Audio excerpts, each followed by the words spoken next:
Now, one of the reasons why I started my YouTube channel was to provide information that would benefit others. Now, of course, everyone has their own opinion and they're not always correct, but there's nothing more worrying than seeing other YouTubers out there providing advice and promoting investments into certain sectors and potentially leading individuals down a dangerous path and losing money. So for those that have followed along with my YouTube channel, you'll notice that regardless of what I do, whether it's on documenting my dividend growth journey on the Trading 212 platform or general reviews on different platforms to use, I always put my money where my mouth is. You'll see me firsthand buying into companies that I believe in. So for those who are new to the channel, I focus on dividend-based investing and I use the Trading 212 platform to purchase shares in the given companies. So now that the end of April has occurred, I just want to provide an update with the amount of dividends that I received for the month of April. Now you're probably thinking I had just under £3,000 back in March and close to £8 in dividends, and for this month it's slightly under £5 with a value of just over £6,000. So what's going on here? Well, some of the companies that I invested in did cut some of their dividends, but that's quite a small figure. Now, every 3 months, companies that pay out their dividends on a 3-month basis, we generally see an increase in the spike. So the likes of March and in the future for June, we will naturally see an increase in dividends paid out. Now, in addition, the remaining stocks that I brought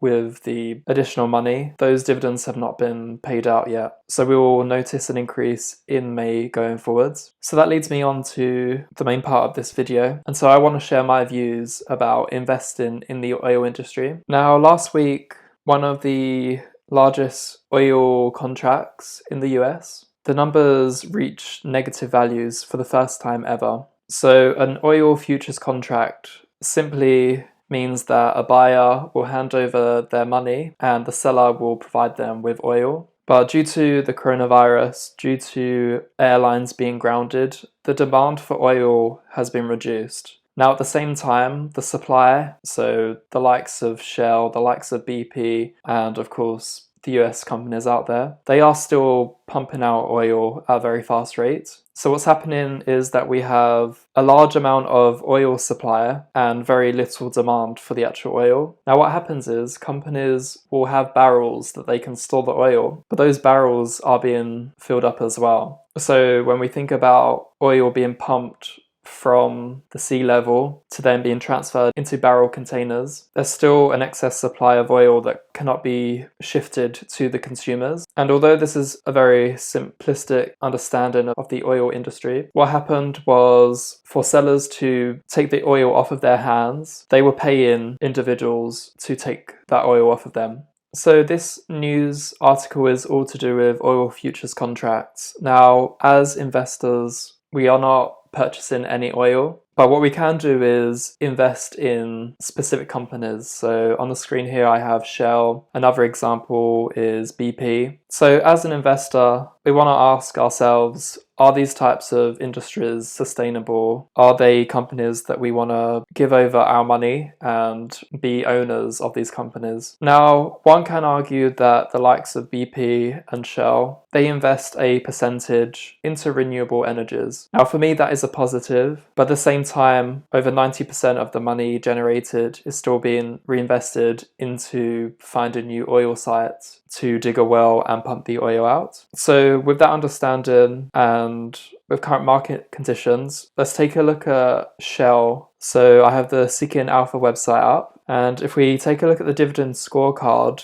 we currently have a dividend yield of slightly under 11%. Now that is an extremely high number, and whenever you see a number that's over 7%, you really have to dig deeper into understanding whether the dividends are sustainable or not. Now, looking at the payout ratio, and if we remember what that means, it's simply how much money is paid out. So let's say a company makes £100 in a year. If a company has a payout ratio of 100%, then they are handing over £100 to their investors, which means that a payout ratio of 100% equates to a company not making any profit. So when I see numbers such as 345% payout ratio, it means that they are almost paying 3.5 times to shareholders, which is completely unsustainable. It would be bad enough if I saw 100% payout ratio. So if I was going to predict whether the likes of Shell, and we'll look into BP in the future, but these numbers are clearly not sustainable. In fact, if Shell were to get rid of their dividends completely, their payout ratio is still extremely high. So I do suspect dividends to be cut. And I want to bring back a point that I mentioned earlier. When you hear other channels out there that say, well, this is an amazing dividend figure, you really have to look at the whole picture of the company. And when I straight away see the payout ratio, I can be confident in analysing whether a company is good to invest in or whether it's bad to invest in. So looking at BP next, we can see we have a dividend yield of 10.78%, very similar numbers to that of Shell. But look, we have a payout ratio of 2,589%. I mean, these numbers are insane. So again, I do suspect dividends to be cut. Such an action will, of course, drop the prices of these companies, but something has to change. A payout ratio of these types of numbers are beyond ridiculous. And I would just tell individuals not to invest in these types of individual companies. And actually, if we look at the dividend growth history as well, 7 years of dividend growths, if we go back to Shell, that has not actually happened. So dividends have not grown year on year. So if we want to look at companies that are super sustainable, then looking at how dividends have grown throughout the years can be an important metric as well. And that gives you a level of understanding on whether the dividends can be reduced in the future going forwards. So for me personally,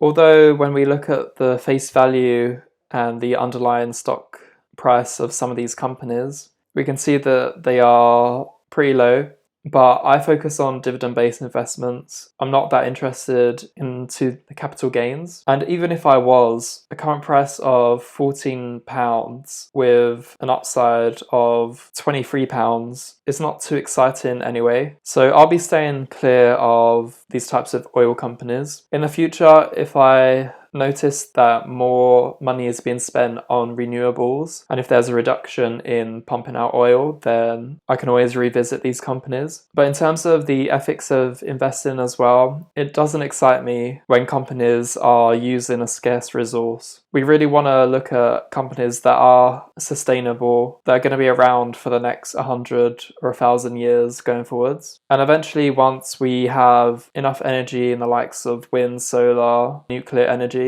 then the oil industry will become obsolete, no different from that of the coal industry as well. And so anyone that becomes an investor in these oil industries, just be aware that there's a greater chance that these types of companies will become obsolete. Now, that does assume that these companies do not adapt, which is why I mentioned if there is a greater payout into renewables, then these types of companies can continue and they can be the future renewable energy sources. And so these are just two examples that I've shown. There's no doubt that other oil companies out there are having similar dividend payouts and ridiculous payout ratios. So my advice, stay away from these oil-based companies, hold on to your money and put your hard-earned cash into other industries that are going to survive in the future. So thanks for watching everyone, and with that said, I'll catch you in the next one.